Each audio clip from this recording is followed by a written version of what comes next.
From the Gospel according to Luke. At that time, Jesus came to Jericho and intended to pass through the town. Now a man there named Zacchaeus, who was a chief tax collector and also a wealthy man, was seeking to see who Jesus was. But he could not see him because of the crowd, for he was short in stature. So he ran ahead and climbed a sycamore tree in order to see Jesus, who was about to pass that way. When he reached the place, Jesus looked up and said, "Zacchaeus, come down quickly, for today I must stay at your house." And he came down quickly and received him with joy. When they saw this, they began to grumble, saying, "He has gone to stay at the house of a sinner."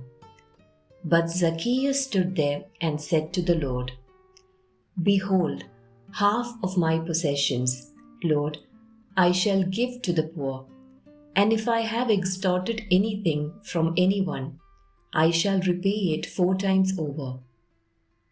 And Jesus said to him, "Today salvation has come to this house, because this man too is a descendant of Abraham. For the Son of Man has come to seek and to save what was lost."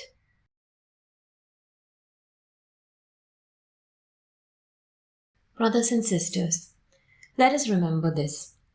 The gaze of God never stops at our past, full of errors, but looks with infinite confidence at what we can become. And if at times we feel we are people who are small of stature, not up to the challenges of life, and far less of the gospel, mired in problems and sins, Jesus always looks at us with love. As with Zacchaeus, he comes towards us, he calls us by name, and if we welcome him, he comes to our home. Then we might ask ourselves, how do we look at ourselves? Do we feel inadequate and resign ourselves? Or precisely there, when we feel down, do we seek the encounter with Jesus?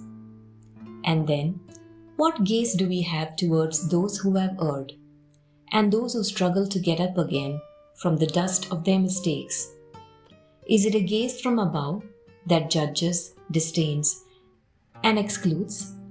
Let us remember that it is legitimate to look down on someone only to help them get up again, nothing more. Only then is it legitimate to look down from above. But we Christians must have the gaze of Christ, who embraces from below, who seeks those who are lost with compassion. This is and must be the gaze of the Church, always the gaze of Christ, not the condemning gaze. Let us pray to Mary, whose humility the Lord looked upon, and ask her for the gift of a new outlook on ourselves and on others.